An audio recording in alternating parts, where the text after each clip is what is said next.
सुंदरपुर नाम का एक जंगल था। जंगल में 3 चोर फल की चोरी करते हुए पकड़े जाते हैं और सिपाही उन्हें दरबार में लेकर जाता है। दरबार में राजा चील और सभी मंत्री वहां पर उपस्थित होते हैं, लेकिन रानू चिड़िया किसी काम से बाहर गई हुई थी। क्या हुआ? तुम लोग इन तीनों को लेकर यहाँ क्यों आए हो? अरे महाराज, ये तीनों दरअसल बाजार में फल की चोरी करते हुए पकड़े गए हैं, इसीलिए। क्या हमारे सुंदरपुर जंगल में चोरी? महाराज, इसे तो कड़ी सजा मिलनी चाहिए। और नहीं तो क्या, बिल्कुल ठीक कह रही हो मीनू मौसी। अरे ये तो हमारे राज्य और हमारे महाराज का सरासर अपमान है, अपमान। अरे ये आप कैसी बातें कर रहे हैं? अरे इतनी छोटी बात को बड़ा क्यों बना रहे हैं? अरे इन लोगों ने चोरी ही की है, किसी का खून थोड़ी ही किया है। ऐसे ही सभी पक्षी महाराज चील के सामने अच्छा दिखने के लिए बात को बढ़ा चढ़ाकर बोलने लगते हैं। अरे आपको ये बात मामूली लग रही होगी। आज इन्होंने फल चुराया है, कल ये लोग पैसे चुराएंगे और तब हम लोग क्या करेंगे? इसीलिए मैं तो कहता हूँ कि इन लोगों को कड़ी से कड़ी सजा मिलनी चाहिए। बस। बात तो तुमने बिल्कुल पते की है। आज अगर हम लोग इन लोगों को छोड़ देंगे तो कल ये लोग दूसरी चोरी करेंगे। बात तो ठीक है। महाराज, आप किसी की बात पर ध्यान मत दीजिए, पहले इन लोगों की पूरी बात तो सुन लीजिए। अरे कैसी बात, मामला बिल्कुल साफ है। इन तीनों को चोरी करते हुए पकड़ा गया है। अब तो सिर्फ महाराज को कड़ी सजा सुनाना बाकी रह गया है, ताकि फिर ऐसी कोई गलती ना हो सके। है ना महाराज? अब बातों ही बातों में बात इतनी बढ़ जाती है कि महाराज चील आवेश में आ जाते हैं और गुस्सा होकर सोचे बिना ही फैसला सुनाने लगते हैं। ठीक है, तुम लोगों ने मेरे राज्य में चोरी की है, ये बात बिल्कुल ठीक है। तो सुन लो, अब तुम लोग बचोगे नहीं। मैं तुम लोगों को फांसी की सजा सुनाता हूँ, फांसी की। समझे तुम लोग? फैसला सुनकर तीनों चोरों के मानो होश उड़ जाते हैं। तीनों हक्के बक्के रह जाते हैं। इतनी मामूली सी फल की चोरी के लिए फांसी की सजा? ऐसा सुनकर तीनों चोर जोर जोर से रोने लगते हैं। हमें माफ कर दीजिए राजा जी, हमने तो बस थोड़े से फल ही चुराए हैं। हम लोगों को बहुत भूख लगी थी। हाँ, हम लोग अब ऐसा कभी नहीं करेंगे। ऐसा बोल के तीनों चोर जोर जोर से रोने लगते हैं। नहीं, अब कुछ नहीं हो सकता। तुम लोगों को चोरी करने से ये सब पहले सोचना चाहिए था। अब मैंने अपना फैसला सुना दिया है, समझे? इतने में मीनू मौसी राजा चील के फैसले का विरोध करने की बजाय महाराज की प्रशंसा करने लगती हैं। वाह महाराज वाह, हमें आप पर गर्व है। आपका फैसला बिल्कुल सही है। तभी तो इन्हें पता चलेगा कि चोरी छोटी हो या बड़ी, चोरी चोरी होती है और चोरी करना कितना बड़ा अपराध होता है। अब महाराज का गुस्सा देखकर अब कोई भी दरबारी पक्षी महाराज के सामने बोलने का साहस मानो जुटा ही नहीं पा रहा था। सभी पक्षी महाराज की हाँ में हाँ मिलाने लगते हैं। तीनों चोर बहुत विनती करते हैं, लेकिन राजा चील मानो किसी की भी बात सुनने के लिए राजी ही नहीं थे। राजा तीनों को कारावास में डलवा देते हैं और वहीं अब सुबह हो जाती है। रानू भी अपने घर को वापस आ जाती है। वहीं तीनों चोरों का एक मित्र पीलू पोपट था। वो अपने दोस्तों को फांसी से बचाने के लिए भागकर रानू के पास आता है। रानू बहुत ही होशियार और चतुर मंत्री थी। पीलू पोपट जो कुछ भी हुआ था वो सब कुछ रानू को बतला देता है। क्या महाराज ने ऐसा किया है? अरे फल की चोरी के लिए फांसी की सजा? अब ये तो बहुत नाइंसाफी है। अरे इसीलिए तो मैं आपके पास आया हूँ। अब आप ही कुछ कर सकती हैं। चलिए, जल्दी चलिए। अब मेरे जाने से वैसे कुछ होगा तो नहीं, क्योंकि एक बार महाराज ने जो फैसला सुना दिया सो सुना दिया। वो अपने फैसले को कभी नहीं बदलते। अरे ऐसा ना कहिए, आप कुछ कीजिए वरना मेरे दोस्त को फांसी की सजा हो जाएगी। अब ठीक है, मेरे पास एक युक्ति है। अब तुम मेरे साथ उन तीनों के पास चलो, जल्दी। रानू और पीलू पोपट तभी कारावास में आ जाते हैं। रानू और पीलू पोपट को देखकर वो तीनों बहुत खुश हो जाते हैं।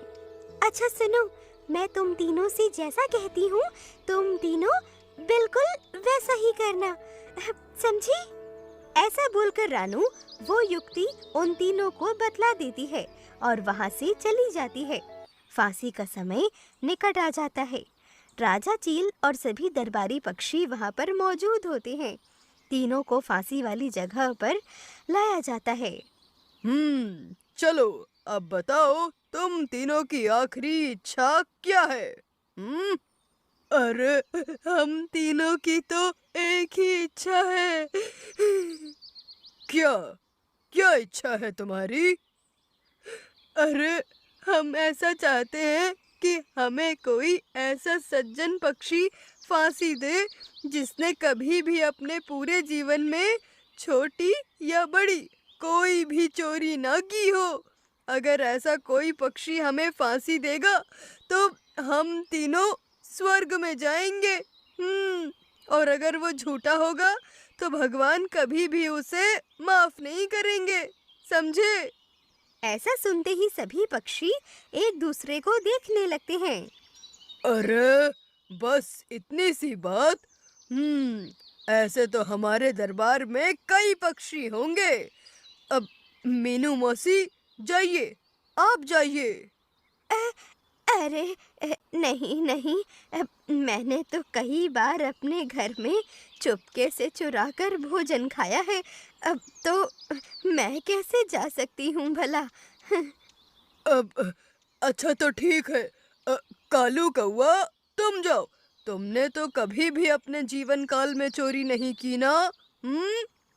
अब नहीं महाराज, मैंने भी अपने बचपन में कई बार चीजें चुरा कर खाई हैं। जब मैं छोटा था तो चीजें चुराकर अपने पास जमा कर लेता था। इसीलिए मैं भी नहीं जा पाऊंगा, माफ कीजिए। तो मोंटू, तुम जाओ, मुझे तुम पर पूरा यकीन है। तुम तो कभी किसी से झूठ तक नहीं बोलते। चोरी करना तो बहुत दूर की बात है ना? नहीं महाराज, मैं भी कई बार भूख लगने पर चोरी कर ही लेता हूँ, तो मुझे भी माफ कीजिए।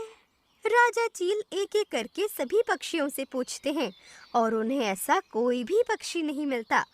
मौका देखते ही तभी रानू बोलती है, अब महाराज, मुझे लगता है इस दरबार में तो ऐसा कोई भी नहीं है, तो क्यों ना महाराज आप ही ये नेक काम कर लीजिए।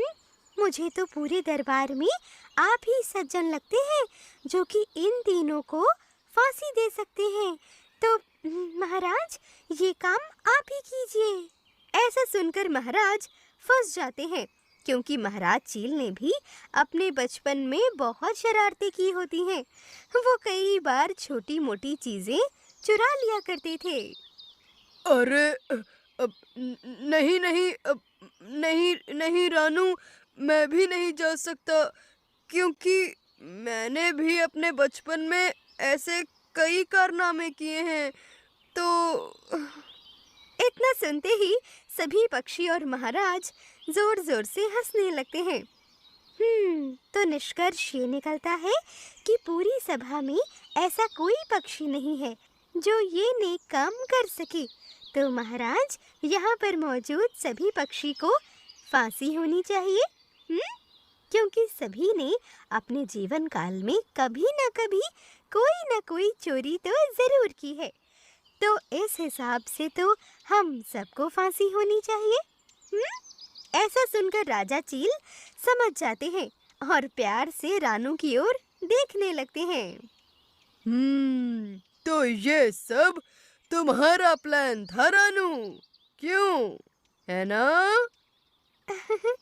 जी महाराज, आप छोटी सी गलती के लिए इतनी बड़ी सजा नहीं दे सकते।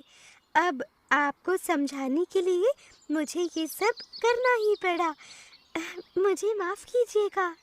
अरे नहीं नहीं रानू, तुमने बिल्कुल ठीक किया। सही बात है, आवेश में आकर मुझसे वाकई बहुत बड़ी गलती हो जाती। अब मैं अपना फैसला वापस लेता हूँ। ऐसा सुनकर वो तीनों चोर बहुत खुश हो जाते हैं और राजा का आभार व्यक्त करने लगते हैं। ठीक है, तो मैंने तुम्हें इस सजा से मुक्त किया, लेकिन तुम लोगों ने गलती तो की ही है।